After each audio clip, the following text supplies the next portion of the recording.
My name is Ethan and I still have the emails. Every single one of them. The reservation confirmation, the driving directions, the weather updates, the reminder telling me to arrive before dark.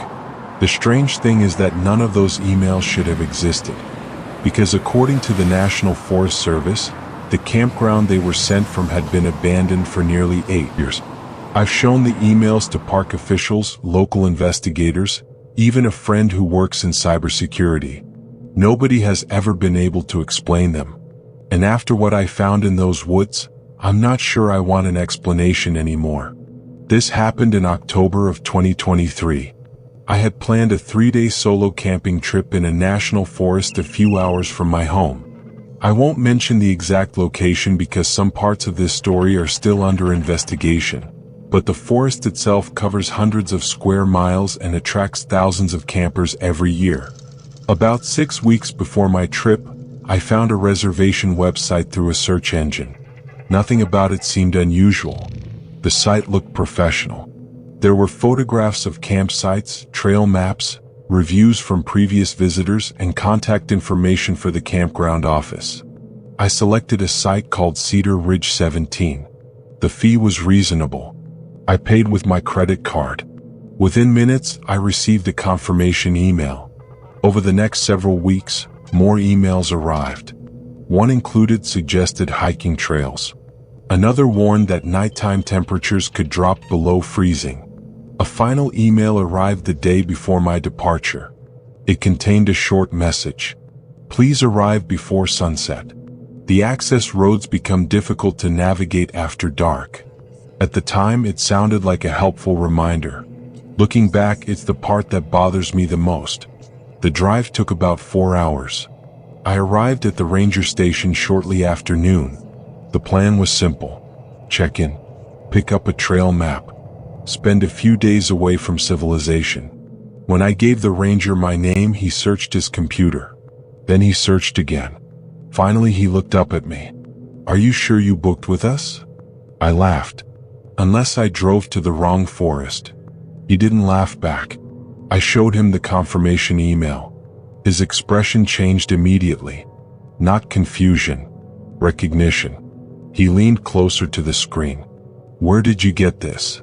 That question caught me off guard. "What do you mean?" The ranger pointed at the campground name. Cedar Ridge. For several seconds he just stared at the email. Finally he said something that made my stomach drop. "Cedar Ridge closed years ago." I thought he meant temporarily. Maybe storm damage. Maybe maintenance. But he shook his head. "No. Permanently." According to him, a wildfire had torn through part of the area nearly 8 years earlier. The campground had been abandoned. Roads were removed from maps. Signs were taken down. Most visitors didn't even know it had existed. I showed him the campground map attached to the email. The ranger studied it carefully. Then he pointed to several roads. "These haven't existed in years." A strange feeling settled over me. Not fear exactly. Just a growing sense that something wasn't right. The ranger offered me another campsite and advised me not to worry about it. Someone had probably copied old park information to create a fake website. That should have been the end of it. Instead, curiosity got the better of me. Later that afternoon, after setting up at my new campsite, I drove back toward the area where Cedar Ridge had once been. The ranger had mentioned an old service road. It took me almost an hour to find it. A rusted gate blocked the entrance. Beyond it, the road disappeared into dense forest. I parked nearby and continued on foot. The farther I walked, the quieter everything became. No birds, no insects, no distant sounds from other campers. Just wind moving through the trees. After 20 minutes, I reached a clearing. The campground was still there, or at least parts of it were. Old fire rings sat hidden beneath weeds. Broken picnic tables leaned against trees. Nature had spent years reclaiming the place. I pulled out my phone and compared the clearing to the map from the email. Everything matched. The roads, the campsites, even the numbering. I followed the map until I reached Site 17. At first it looked no different from the others. Then I noticed the ashes. Fresh ashes. Someone had built a fire there recently. I knelt beside the fire ring. The wood was cold but not old. A few days, maybe less. That's when I spotted tire tracks. Fresh ones. They continued beyond the campground and disappeared into thicker forest. I should have left right then. Instead, I followed them. The tracks led about 50 yards into the trees before ending near a cluster of large pines. One of the trees had something attached to it. At first I thought it was a trail marker. Then I got closer. It was a laminated sheet of paper. My heart nearly stopped. It was my reservation confirmation. My name, my email address, my arrival date, everything. The exact information I had entered online. Pinned to a tree deep inside an abandoned campground. I remember standing there unable to process what I was looking at. Then I heard an engine start somewhere ahead. Not behind me. Ahead. Deep in the forest. The sound echoed through the trees. Branches cracked. Gravel shifted. Someone was driving out there. Someone who shouldn't have been there. I couldn't see the vehicle, but I knew they were close. The engine idled for several seconds, then began moving away. I turned around and headed back to my truck as fast as I could. I didn't run, but I came very close. The next morning, I returned to the ranger station. I showed them the photographs I'd taken. The ranger's face went pale when he saw the reservation form. He contacted law enforcement immediately. 2 days later, after I'd returned home, he called me. Investigators searched the area. The paper was gone. The tire tracks were gone. Even the ashes had been disturbed. It was as if someone had cleaned the entire site overnight. The fake website disappeared the same week. The domain no longer existed. The contact email became inactive. The payment processor couldn't identify who received the reservation fee. Everything simply vanished. I tried putting the experience behind me. For a while I succeeded. Then, 3 months later, I received another email. There was no subject line, no message, just an attachment. It was a photograph. The picture showed Cedar Ridge Campground. The image appeared to have been taken at night. A campfire burned in the center of Site 17. Several people stood around it. I counted 6. The photo was grainy. Too grainy to identify faces. But one detail was unmistakable. An empty camping chair sat beside the fire, facing the camera, waiting. Attached beneath the photo was a single line of text. "Thank you for informing us you wouldn't be arriving." That was the last email I ever received, and I've never gone camping alone again. My name is Ryan Mercer, and for almost 2 years, I've avoided talking about what happened during a solo camping trip in northern Idaho.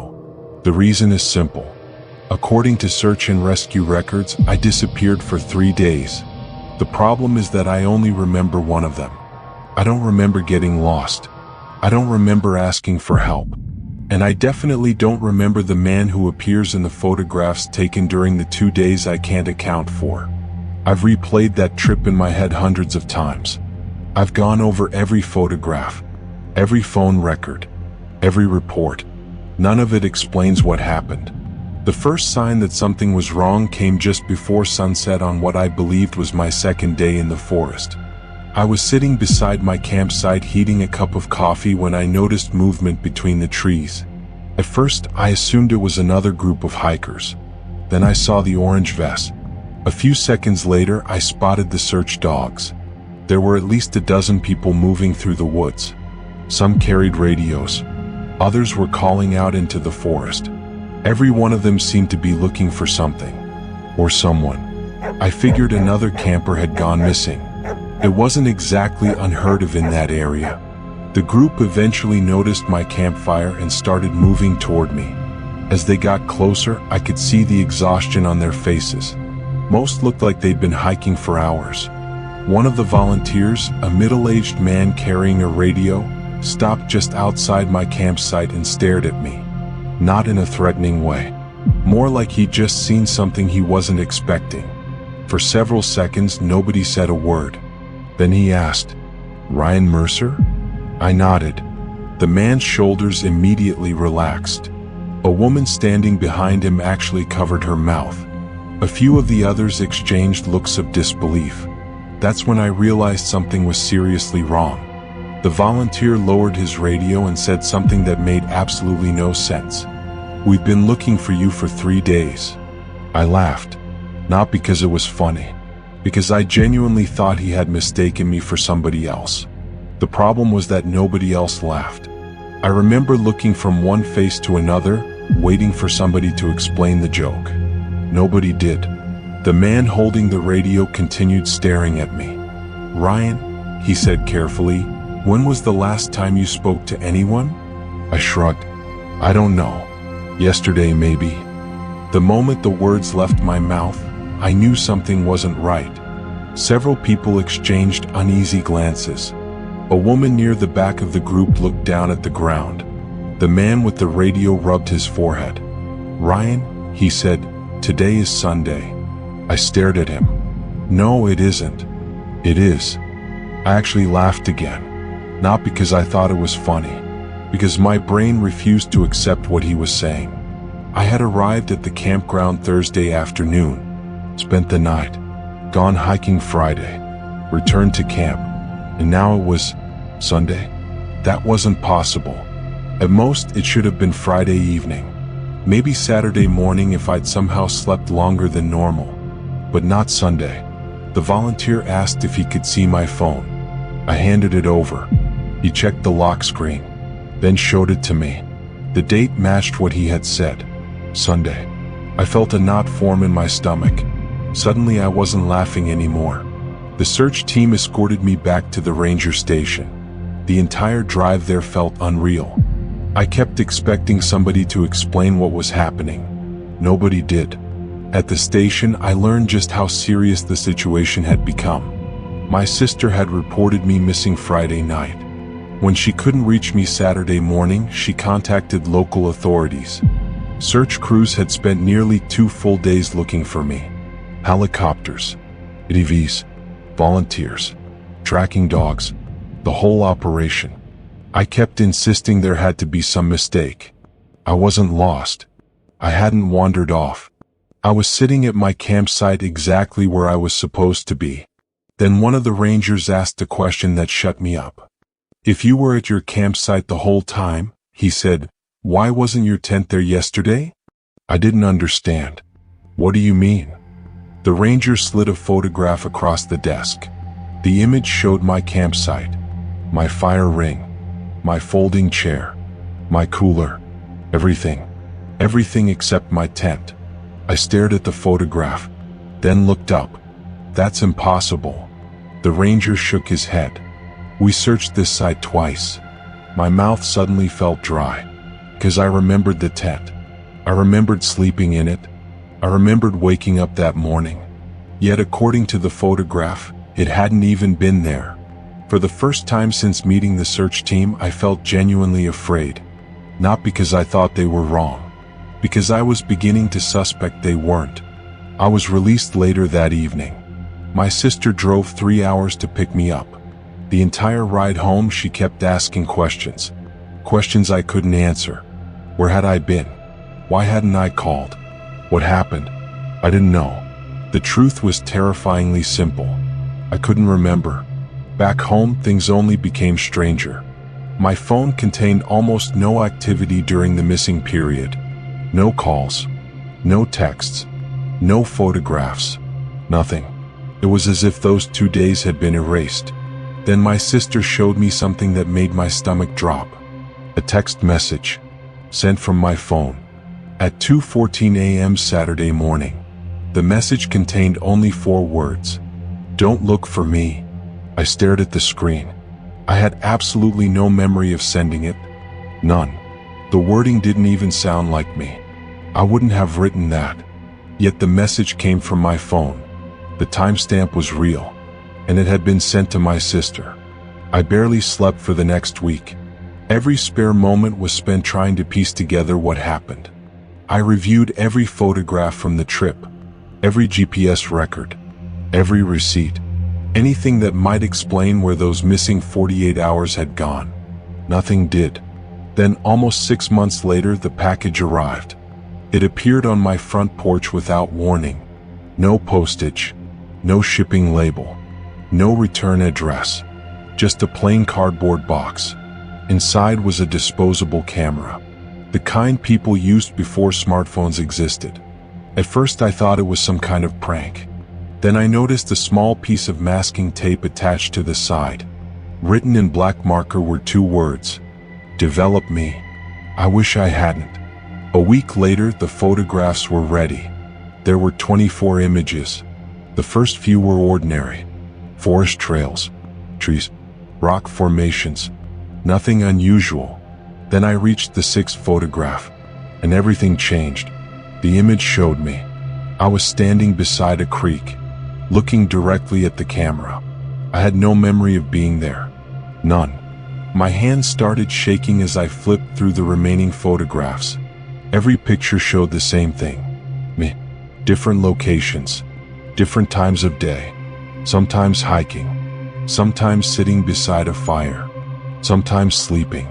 Someone had been following me, documenting me, for 2 entire days. The worst part wasn't that. It was the fact that I never once appeared alone. In every single photograph, another person was present, sometimes far in the background, sometimes standing only a few feet away. The same individual, over and over again. A tall man wearing a dark jacket. The photographs should have revealed his identity. Instead, they somehow made it impossible. Every image of his face looked distorted. Not blurred, not obscured. Distorted.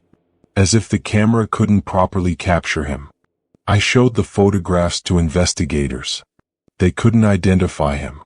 Neither could my family. Neither could I. Months passed. Then one evening, while studying the photographs again, I noticed something nobody else had. The timestamps. Disposable cameras sometimes imprint dates onto developed film. The first photograph was taken Friday evening. The last was taken Sunday morning, exactly matching the period I couldn't remember. But there was something else. Something hidden in the corner of almost every image. A shadow. At first I thought it belonged to the photographer. Then I realized the angle never changed. The shadow was always there, watching. Even in photographs where the mystery man appeared. Which meant one thing. The person taking the pictures wasn't him. There had been someone else out there too. Someone standing behind the camera. Someone who was never photographed. And whoever they were, they spent 48 hours documenting both of us. To this day, I still keep those photographs locked in a box in my garage. I've never shown them publicly. I've never posted them online. Because every time I look at them, I notice something new. A shape between the trees. A figure in the distance.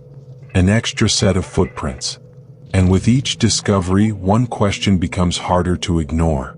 Somebody was taking those photographs. Who exactly was being watched?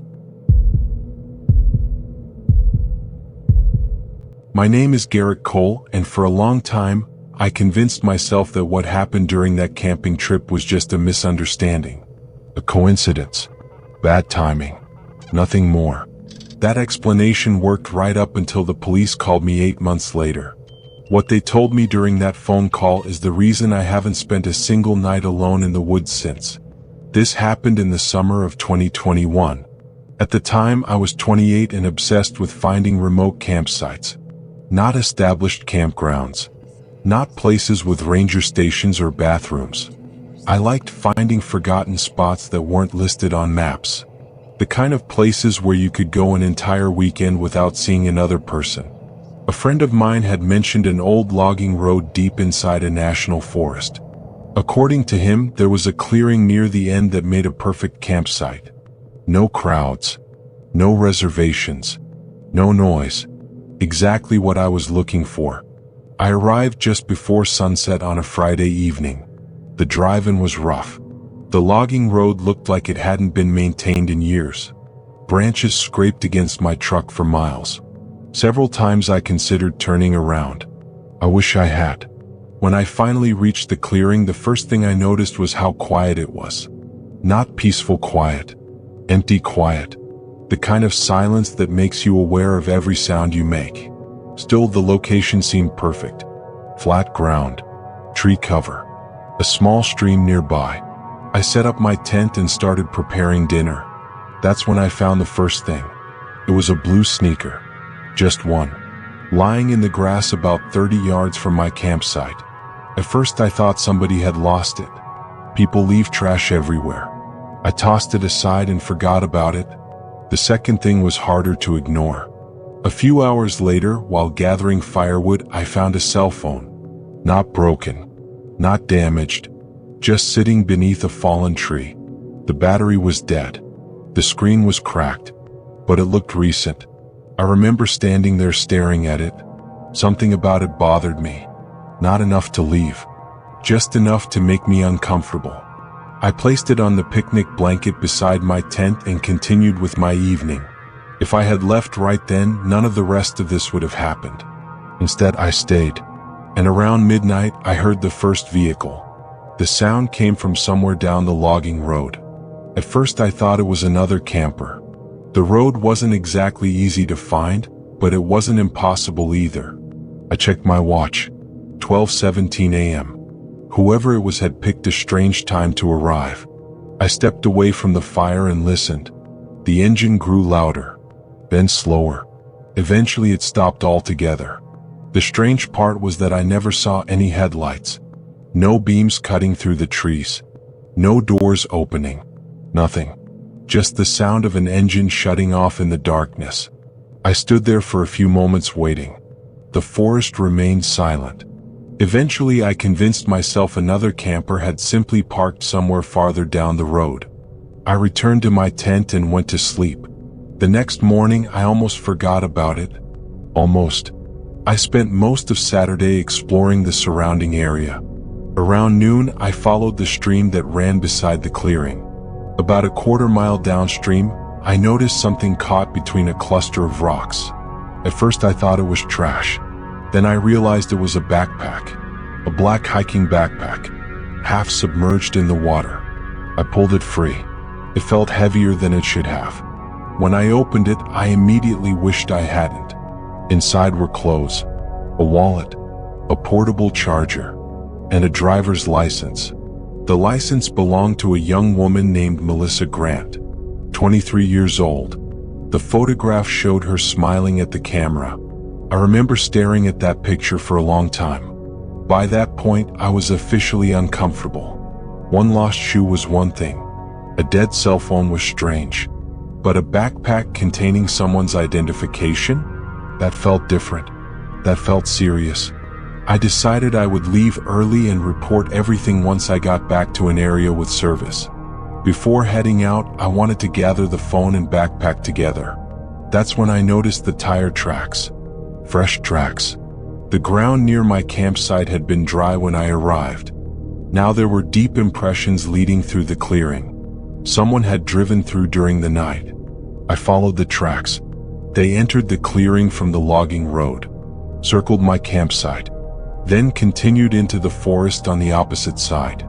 I stopped walking, circled my campsite, not past it, not driven near it, circled it.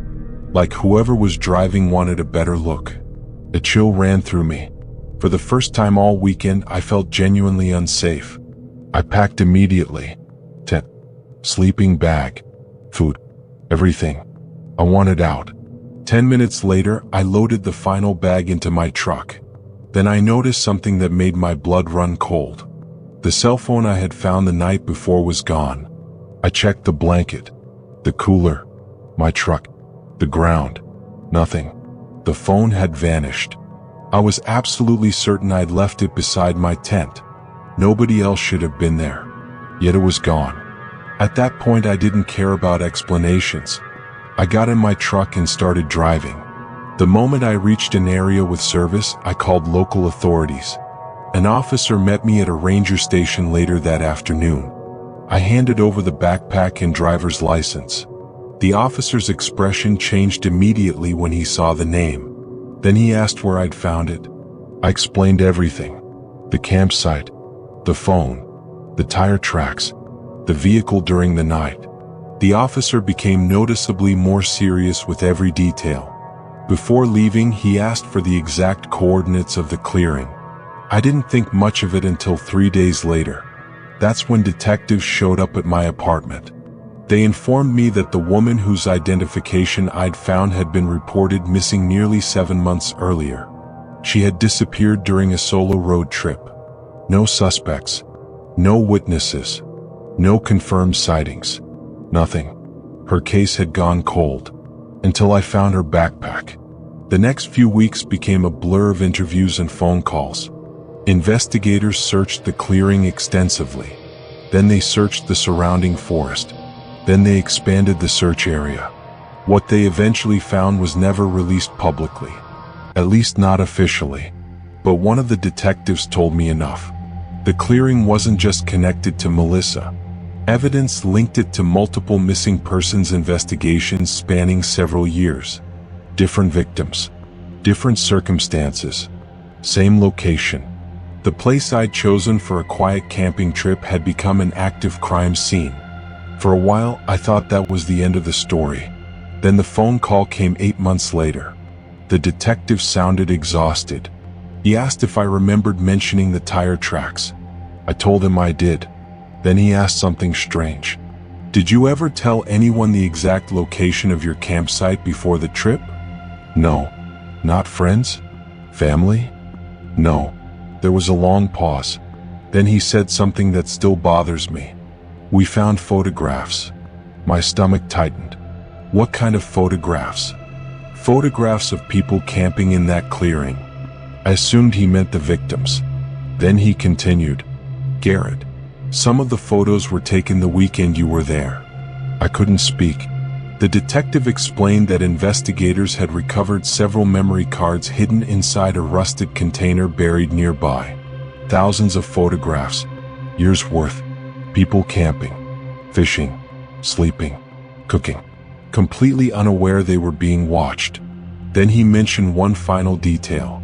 A photograph taken at 2:31 a.m. on the night I heard the vehicle. A photograph of me, standing beside my campfire, looking directly into the darkness. The image had been taken from less than 20 feet away. I remember gripping the phone so tightly my hand hurt. Did they catch whoever took it?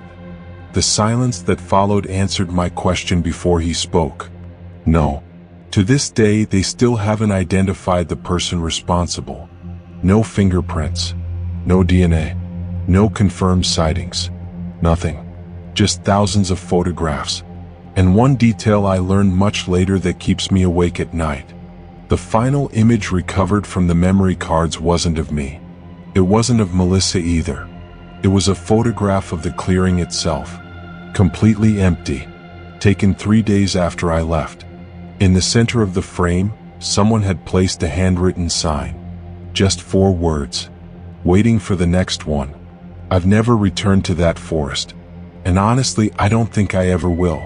Because the thing that scares me most isn't the idea that somebody was secretly watching people out there. It's the possibility that whoever took those photographs knew I would find that backpack. That they wanted me to. And that for one entire weekend, I wasn't the observer. I was part of the collection. I still think about the old woman at least once a week. Not because of what she said.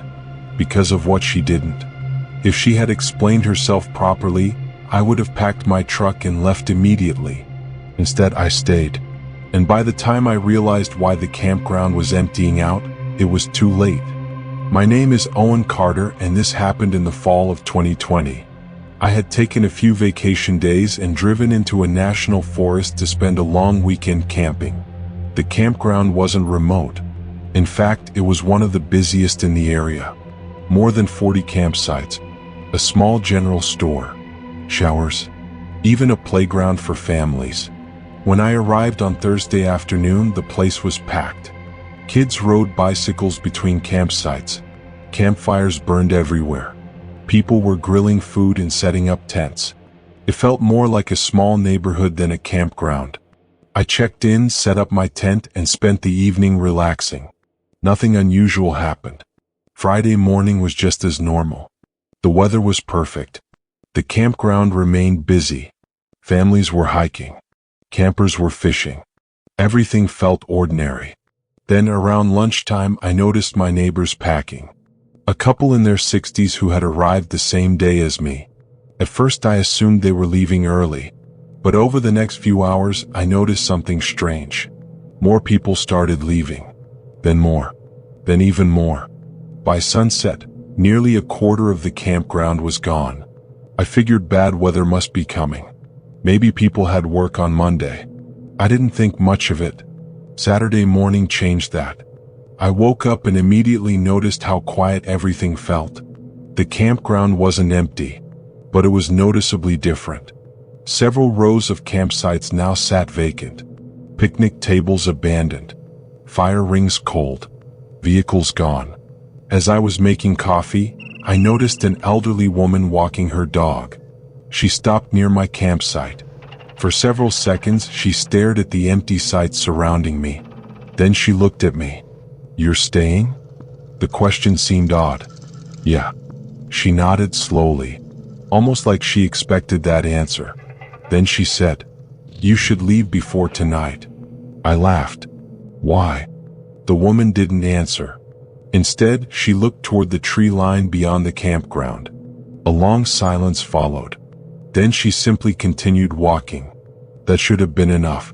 It wasn't. People say things like that all the time, especially in campgrounds. I assumed she was eccentric, maybe trying to start a conversation. By noon, nearly half the campground had emptied. By evening, the general store closed early. The employee locking the door looked unusually nervous. I asked if something was happening. He hesitated, then said, "Probably nothing." Probably nothing. Not exactly reassuring words. That night, I sat beside my campfire listening to the wind moving through the trees. The campground looked almost deserted. Only a handful of campsites remained occupied. Around midnight, I climbed into my tent. An hour later, I woke up. At first, I wasn't sure why. Everything was quiet. Then I heard it. A car door slamming. Far away. Then another. And another. I unzipped my tent and looked outside. Headlights moved through the campground. Vehicles were leaving. A lot of them. Even at 1 in the morning. I watched a line of cars exit through the main gate. Within 20 minutes, the campground was almost completely dark. By morning, only 3 campsites remained occupied. Mine included. At that point, curiosity outweighed common sense. I drove to the ranger station. The building was locked. No vehicles. No staff. Nothing. A handwritten note hung on the door. Temporarily closed. No explanation. No date. No contact number. Just those 2 words. That was the moment I should have left. Instead, I returned to my campsite. The other 2 remaining campers were gone by the time I arrived. Just like that. I was alone. Completely alone. In a campground built for hundreds of people. The silence felt wrong. Every sound seemed amplified. Every movement caught my attention. As sunset approached, I started packing. Not because I believed anything dangerous was happening, because the entire situation had become too strange. Then I noticed something near the campground entrance. A vehicle. An old white pickup truck. It was parked beside the road. Engine off. Windows dark. I hadn't seen it arrive. The truck remained there for hours. Never moving. Never leaving. Just sitting. Watching. After dark, I finally made the decision to leave. I loaded my gear and started driving toward the exit. Halfway there, I passed the white truck. The driver's seat was empty. So was the passenger seat. Nobody inside. I remember feeling relieved. Until my headlights illuminated something behind it. A folding chair. Positioned at the edge of the forest. Facing the campground. Whoever owned the chair had been sitting there. Watching. I accelerated immediately. A minute later, I reached the entrance gate and slammed on the brakes. The gate was closed. Locked. The same gate that had been open all weekend. I got out and checked. A heavy chain secured it shut. My stomach dropped, because there was nobody around who could have locked it. The ranger station was abandoned. The campground was empty, yet somebody had locked the exit. I climbed back into my truck and grabbed my phone. No signal. Nothing. For nearly an hour, I searched for another way out. There wasn't one. The campground had a single access road, and somebody had sealed it. Darkness settled over the forest. Then just after 9 p.m. I noticed lights. Not vehicle headlights. Flashlights. Dozens of them. Moving between the trees. Surrounding the campground. My first thought was search and rescue. My second thought was far worse. Because the lights weren't searching. They weren't moving randomly. They were standing still. Watching. One by one more lights appeared. 20. 30. Maybe more. All positioned beyond the tree line. Not approaching. Not leaving. Just observing. Every campsite. Every road. Every structure. The entire campground. I sat inside my truck for almost an hour. The lights never moved. Eventually, fear overcame curiosity. I started the engine and drove straight toward the locked gate. I wasn't stopping. I wasn't waiting. The chain snapped on impact. The gate swung open, and I drove out. I didn't look back. Not once. The next morning, after finally reaching an area with service, I called the Forest Service. I explained everything. The empty campground, the locked gate, the lights.